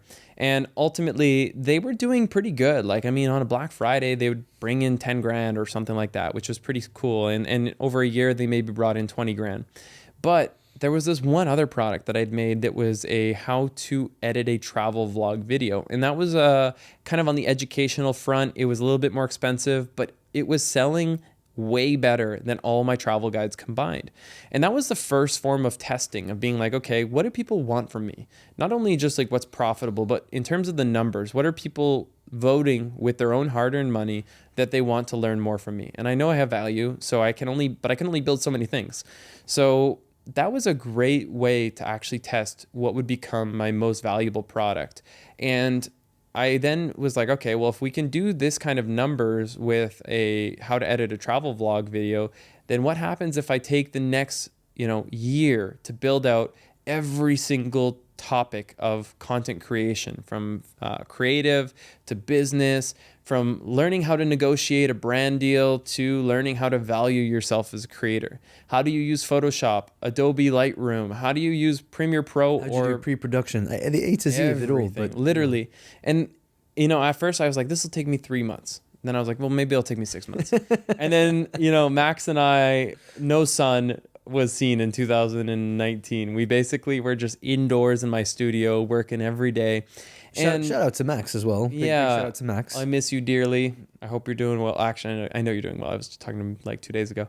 So, he and I were just working away to get something like, I think we launched with 75 videos, almost 50 hours of content, which we've doubled since then.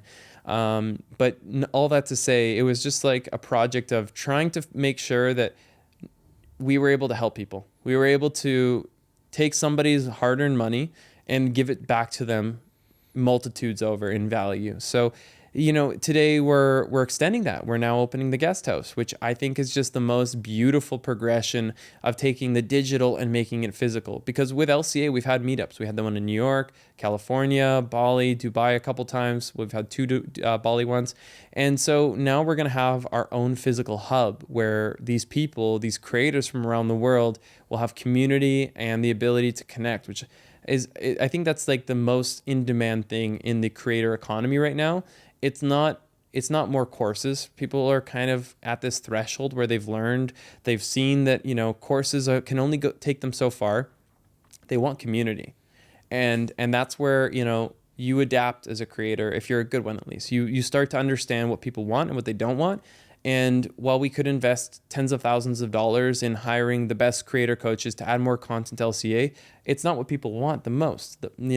If I look at the statistics, like most people will actually not even go deep into the training. They'll end up getting the most out of the Facebook group and the meetups and the online community.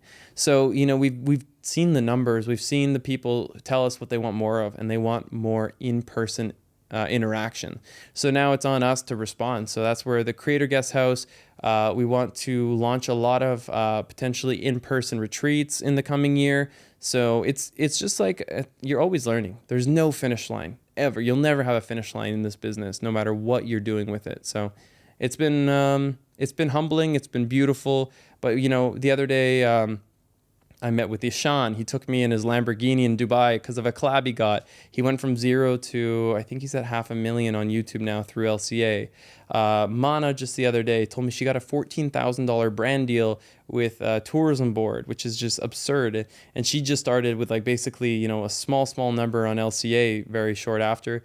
Gypsy and Sneakers, who was on the podcast. Susan, like, yeah. We've got at least 10 people here that have like, you know, done huge like acclaimed successes, but then we've got dozens of people that have, you know, ultimately quit their jobs and are now making a full-time living through LCA's kind of, you know, kick in the butt, inspiration, whatever you want to call it. But most of all, it's through their hard work too. So it's just beautiful to be able to be a part of that. So yeah, we will. I don't want to stop. Like, I think that the Lost Creator Academy, you know, we need to just kind of figure out where we can help creators the most. And now I think it's that in-person connection.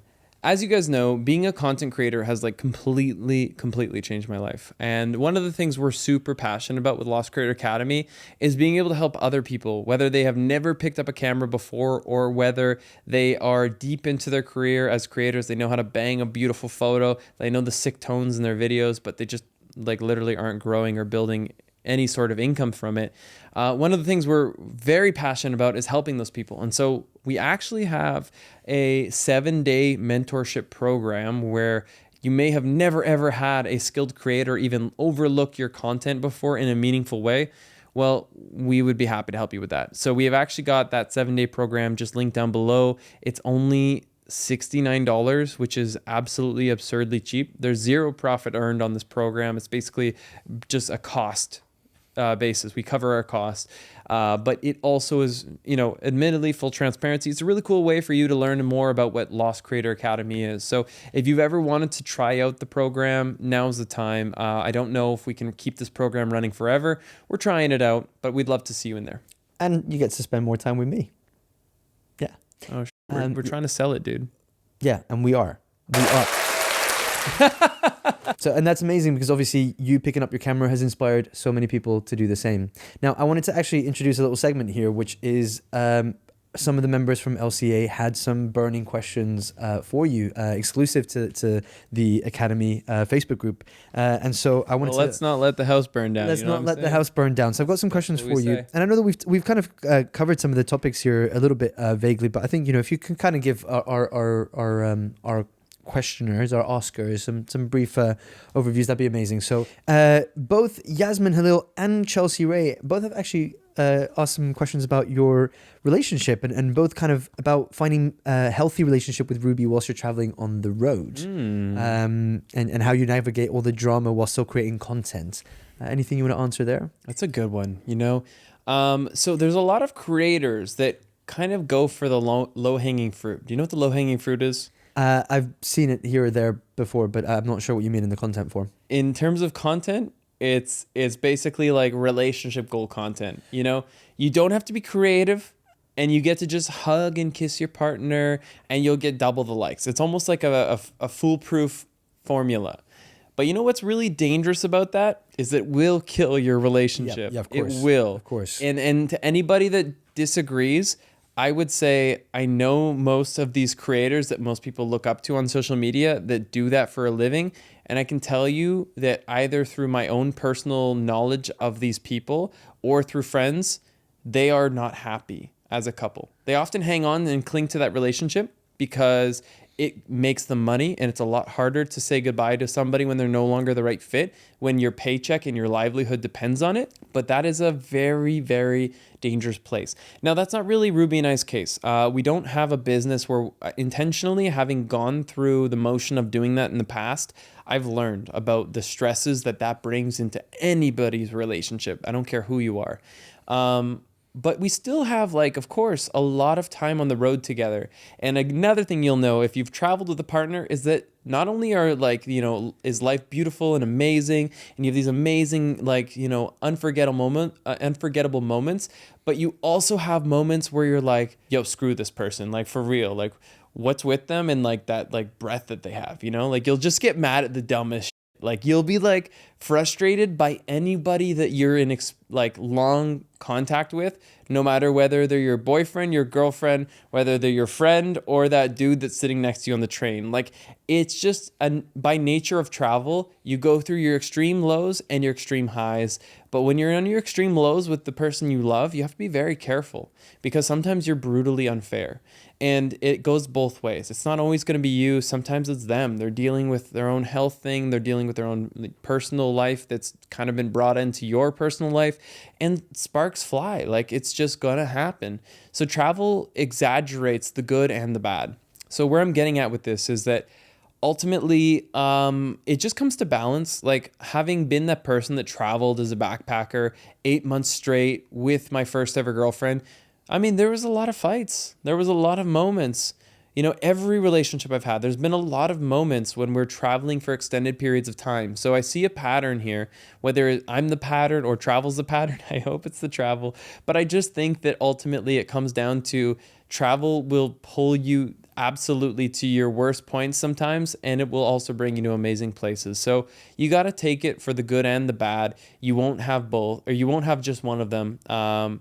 And so you got to be mindful that sometimes balance is going to be necessary. If that means that you have to take a week to stay in one place instead of getting off to the next destination, it's better that way. It's going to be important for you to feel grounded, for your partner to feel grounded. Because if there's one thing I've learned too, it's like if your partner's not doing well, it's hard for you to feel well either. So you're kind of like, no matter what, in this dilemma where you kind of have to make sure both of you guys are feeling strongly. So yeah, I think that's my advice is take breaks. Don't travel nonstop, constantly pushing the limits every day, because you're going to need some recuperation, and you're going to need some time to really prioritize relationships above your business from time to time. On top of that, don't do relationship content. That will kill your relationship. I guarantee you it. Like, I just, I can't say too much, but I just got a call the other day by somebody that's quite, successful in this business. Mm-hmm. And now they're splitting, and now they're having a difficulty because who takes the account and yada, yada, yada. Yeah. So it's going to, people break up by nature. It's going to happen whether you have an account together or not. But having a business together and then having to, profit from being happy all the time, or at least seemingly happy all the time, no, not a good business model. I tried it. Wonderful. And by the way, guys, thank you so much for your questions. If you uploaded or asked them in the group, we really appreciate it. Christina Orhova and Norma Gelly have both asked a little bit more about finding about your team. And I think the main kind of key, question here is actually any helpful tips on working and hiring with a first employee. We have audio viewers too, right? We have audio viewers as well. Robbie, please stop drinking whiskey. Put the bottle down. Never. Oh God, dude, that was 4 liters. Yeah. Thank you. Is that your what was your question? Answer? Any tips or details about working with and hiring and working with the first? Robbie, seriously, put the vodka down. Great, thank you. So ultimately, I think your first hire is something you have to be careful with. You can hire people that will either drag you or push you forward. I want to rephrase that. You'll never hire somebody that necessarily will push you forward, but you'll have people that will support you and people that will stop you from doing what you're doing. Having had a team now, I've of course hired some people that have been just freaking amazing, and have been the difference between being a one-man band and having a team. And I've had people that have just not been the right cultural fit, or not been the right work ethic, not had the right skill or expertise.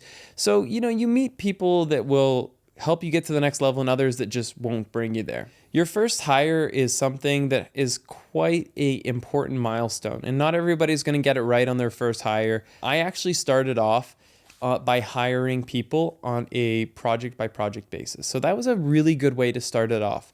One of the cool things with being a travel creator is most people are willing to do a volunteer project. They don't need to be paid. So I've had multiple people join me on trips. Some of them have shown themselves to be, people that are more focused on living their own lives than they are the purpose of the business. And, you hire them on one project and that's the end of it. They don't come back. You have some people that you see good potential in, but then maybe they just have a lot of personal things that are holding them back. And, I feel bad for them, but I'm running a business here. And so Hashtag sorry, not sorry. hashtag sorry, took the words out of my mouth. You got to keep moving. And ultimately, when you find that person, they'll make your business. Like you'll feel like you have two of you. And that was something I always said. I was like, damn, if I had two of me, it'd be so amazing. If I had three of me, like it'd be an army. But when I hired Max, that was my first ever hire where I was like, there's two of me now. I have the ability to have, my day go from 8 hours or, 12-hour work days to being 24 because we're able to do twice as much. So when you find that synergistic relationship, it makes or breaks your relationship. I don't want to say breaks because you can just get rid of the people that don't fit. You have to keep moving until you find that person. But it will make your business when you find that person. And the thing I kind of shared in a recent podcast, actually, I believe it was with Aegon and Project Nightfall we had on the previous podcast, depending on when you post this. Ultimately, he and I were talking about how when you hire your first person, it's also a certain level of accountability. You now are you're taking care of more than just yourself. You're now responsible for delegating. And that means you have to be more organized with your schedule. You have to be more organized with your entire business plan, your master plan of where things are going. And I find a lot of people will find success the moment they hire their first editor or their first assistant, because now they're going to be looking at the bigger picture for the first time, and they're going to have a higher level of accountability. You might think before hiring somebody, I'm just going to take the night off and watch Netflix. But when you have somebody on payroll and you're like, oh shit, if I go watch Netflix right now, I am going to have somebody all of Monday and Tuesday basically being paid for no reason. They have no work. Now your mindset shifts, whether you like it or not, for the better or for the worse. It's mostly for the better when it comes to your business. You're going to stay on top of things. Actually, just last night, I wanted to go to bed. And I was like, if I don't get the reviews done on Frame, Paul's going to have nothing to do today. And then what's he going to do? He's on payroll. And he's going to be like waiting for my review. So yeah, you're going to work at midnight. And it's not always beautiful because sometimes you like to just like, when it's just you, there's way less accountability. You're like, I'll do it tomorrow. Yeah. I deserve today off, or I deserve the evening off. Yeah. But when you have a team, like people are waiting for you. And if you don't do those things, then you're costing yourself. So it's an incredible level of accountability. All right, wonderful. And so Grant Rotzian has asked, what processes have you automated and delegated in your business to make your life easier? I think obviously that kind of comes a little bit into that management question that was asked by Christina. That's a good question. I have really worked hard in 2022 to try to have somebody that can do almost any part of my business. Doesn't mean they do it every time. Like it's often on me to come in and do certain tasks or duties, but at least if I know somebody is at least capable of doing it on the team, it makes a huge difference. So I mean, the edits, the editing of photos, the posting. Something that I've had the hardest time delegating so far is probably caption writing. That's something that still feels very personal and is hard to give away. In terms of business strategy, I mean, you can get outside advice, but that's something that's still very much internalized. I still feel I am the one that has the best grasp on the team of how to drive LeBlanc forward. And I'd probably be delusional to think that bringing somebody on the team would ever change that. But so as a business owner, you definitely have to have the steering wheel. You have to make sure that you understand where the ship should go, because you can very much run it aground. As if I just kept deciding to make race videos because I was in charge, this business wouldn't be here for very long. We would be out of business. And so we had to pivot. In terms of script writing, still me. In terms of booking flights, you can have people, give them your credit card, they're booking some of the reservations. One of the big things that I talked about earlier is we're moving towards a way to centralize all of the information of the team to stay organized. And Notion, this is not sponsored, but Notion, what's up, dude? If you're watching this, what's up? Give us a little cheeky sponsor. Why not? We're here. Just throw us some money, dude. We're listening. We'll put your big name here. Yeah. No problem. Robbie will wear a Notion shirt. I'll wear it. I'll do it. Yep. Notion headbands. Yeah. Bandanas. Notion bandanas. That too. And ultimately, we're trying to find ways that allow the systems and the teams to be more unified, to be more on top of all the information. And, delegating feels incredibly hard at first. Like, I'll be the first to say, the first time I hired an editor, I was like, oh God, you've made a mistake. Don't do this. This is too personal of a product. You'll never be able to hire somebody to edit your videos. Now, 90% of the Lost LeBlanc videos are edited by somebody else, at least until the 90% completion. And I sometimes take over the final edits. And nowadays, I honestly don't even take over the final edits most of the time, but I'm involved in every single review. So that means that in frame.io, which is a great software, yo, what's up, Frame? Sponsor the video. We'll get a Frame bandana And a t-shirt as well. and a t-shirt. They allow us to basically, or me, to be able to watch over version 1, version 2 of the edit and be able to give feedback like, hey, let's remove this. Let's crop in on this moment. Let's see more of this. I remember filming this. Where is it? It's very time code specific, which I think is quite helpful in Super helpful. in the streamlining of things. Great answer. There's obviously loads there, but I do want to jump on to the next one on a matter of time, obviously. But Melanie Marie Guintu and Lucas Marasine, they've both asked, Melanie Marie Guintu and Lucas Marasine have both, I'm probably butchering your name, so I do apologize if I am, but they've both asked about, because I think obviously you found a good way to overcome these, and obviously for people who are beginning in the initial stages, they might be a little bit more nervous, so kind of hearing it from a pro is going to be very, very valuable to them. But how do you handle the fear of failure and self-doubt? But we wanted to know about stress and anxiety as well. What are kind of the initial stages that some people might be able to take? Amazing. Well, you know what? Stress and anxiety, I don't think if you're pushing your limits, you're ever going to quite get away from it.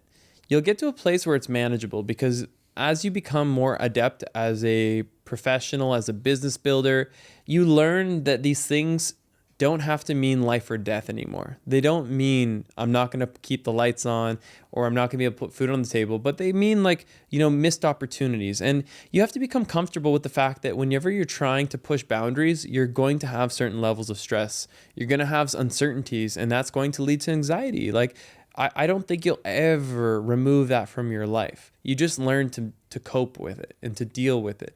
And I actually think that in some sadistic way, if you're the right business builder, you even start to lean into it. Like, you feel like if you're comfortable, you're doing something wrong. That's me, at least. Like, I don't like the idea of just like, oh, we're going to make a Bali series. We'll get 200K views. We'll just, make 15K per episode and just chill. Like, that's not exciting. I want to do something that's going to stress test me, stress test my capabilities, my team's capabilities. I want to build something that's great. And not everybody is going to be you don't start that way, by the way. Your priorities change as you get to that place. But ultimately, you will never, ever, as long as you're a business builder or an entrepreneur, you'll never, ever be free of anxiety and stress. It comes with the job. You can learn to be comfortable in it. You can learn to be, okay with it. Manage it a little bit. You can manage it, totally. So the fear of failure, though, that's the part that I think you can really get past. The reason is because, for me, I've been through the motions of it. I've gotten to this place where failure and the definition of it has been completely redefined in my mind. I used to think that, okay, I was an accountant. If I failed, I would have to come back to accounting, and I would have to come back to some sort of job that was a compromise, not truly doing something I love. That was the failure in it all. I'm now at this place where when you start to develop your skill set, you start to develop your business and what it means and what it can be, you really open up so many doors. You become so much more skilled as a creator, as an entrepreneur, that your definition of failure actually becomes something that's not really that scary at all. For me today, to fail as Lost LeBlanc, the YouTuber, means that, okay, whatever, I'm now pivoting into building businesses. Maybe I'm building a travel guide business. Maybe I'm building a tour operator business. Maybe I'm going to open up the next guest house that's going to, be 80 rooms for creators. Ultimately, failure starts to become a whole lot less scary once you start to venture out and discover your skill sets, your expertises. I just think that ultimately, if you're on the pursuit of personal embetterment, if you are developing as a person, your definition of failure is going to become a whole lot less scary. I know today that even if the upcoming recession, which I truly believe is coming, I really believe the world is in for an interesting time in the next few years. I still know that I'm going to be okay, because even if all the bank accounts that held my money went under, even if every single asset I own burnt to the ground, I would be so much in a better place than if I was at the accounting firm, because of the skill set, the knowledge, and the confidence that I've gained through the years of expertise, that I will make my millions all over again. I'll build my business all the way back up. And that's something that is such a strength as an entrepreneur and somebody that's willing to go out there. You will know the moment you venture out into the darkness, into the wilderness, that you are still better off than had you stuck the course in your comfort zone. So failure just, I guess, can be redefined and reinterpreted, but I think it kind of circles really nicely though to something you said towards the start of the podcast, which is, you'd spoken to your parents about going out to try this thing, and that you said, if I come home having failed, that I'll still be able to get into this I'll probably get back into one of the jobs that I had. You also said, obviously, with the Beyond Lost, the race videos, that was a failure, but at the end of the day, because you tried, because you put yourself out there, that is never a fail. And I would like to think that the biggest failure would be to just not try. Amen. And do it in the first place. 100%. No, that is exactly it. And even I think about Beyond Lost, that might come back in a big way later in life. I might not even see it today. Who's to say Netflix isn't yo, so dude, we saw something interesting on YouTube, and like to have a chat. We'd love to have a chat. We want to launch our own reality show. When we've seen you've launched your own before. Yeah, I don't think that's where my career's headed, but you never know what you're building today and how it's going to play into tomorrow. I remember my first ever website I built it on Squarespace. It gave me the confidence later in life to be able to modify my own website. I remember how I learned color grading and imagery, and it gave me the ability to earn money with freelance photography projects. Everything you do is going to lead to some sort of benefit or strength later in life, and you just might not see it today. Yeah, there is no success without sucks first. Socks are very important. Sucks. I'm wearing tall socks because the more socks you have, the better. Great one. So, I want to ask you one last question, Christian, here, which is, thanks, Ryan. Where do you see the future of Lost LeBlanc? Where's Lost LeBlanc in 5 years? Here, on a couch, talking to you. Sounds pretty good to me. Yeah. The podcast is what. The podcast is the future of Lost LeBlanc. I love the podcast. It's dope. Yeah. Even if this isn't majorly successful, I think my dream is not to have millions of subscribers. It's to have a few thousand people that dig this chat, that tune in and enjoy hanging with us the same way we enjoy drinking this honey whiskey. You know what I mean? Yeah. So no, my success is, I feel I've already achieved success, but it hasn't taken away from my ambition or motivations, because I still, my favorite thing in the world is just becoming better than I was the day before. And so now stepping into property development, stepping into opening a guest house. There's an app that I'm working on in the background. There's a beverage I'm working on in the background. There's a few things. That's those are my 5-year things that I can't all talk about yet, but there's a lot I'm working on. And, again, back to failure. They might not work. They might work. But whether they work or not, there's going to be exciting opportunities of learning through success or failure. And I'm definitely not going to sit still. I can't physically, but I really love where I'm at. And that's such a blessing to be I don't have to change a thing about my life to be happy. I'm already there. But I can definitely say that there's a lot that I'm working on. Wonderful. Christian, thank you obviously so much for being here. But before we wrap things up, I just want to give you an opportunity to anyone who follows you, to anyone who doesn't follow you. If you've got any final messages that you want to share, now's the time. Okay. Let's see here. God, why'd you have to drop such a bomb on me, dude? It's just always a nice way that we usually wrap the show. Do we have to in the podcast? Aren't we doing a new thing where we put our hands in and they go up? What was it? Nicholas Crystal's podcast. We did a very inspirational ending, which we'll play here. Yeah. 3, 2, 1. Create cool shit. And you need stuff too. Hey! Hope you guys like that one. If I could leave you guys with one thing, it's pretty much the motto of my life at this point. It's just that if you believe you can achieve it, you will achieve it. You know, you got to go out there and take the risk. It's just one of those things where until you are putting yourself in a place of failure or success, you'll never be able to succeed. You'll never be able to find out just how capable you are. So it's the story told by a dude that quit his accounting job with no film experience, with no money, and yet somehow found a way to make money and also have a ton of success in film and in storytelling. Every skill you have ever dreamed of learning or doing, you're capable of it. It's just how much are you actually going to invest? How much are you going to sacrifice into achieving that? And when you decide on the right things, when you choose wisely where to invest your time, it's pretty remarkable how that can turn your life around. So that's kind of my main lesson here. That's my main takeaway. I don't really have any social things to plug other than Lost Creator Academy, link down below. But other than that, guys, yeah, thanks for tuning in for what was a very cool chat. Yeah. Well, put her there. She's empty, but she is empty. But if you're at home, have a drink with us. Thank you so much for joining, and we will see you next week for another Lost Creator podcast.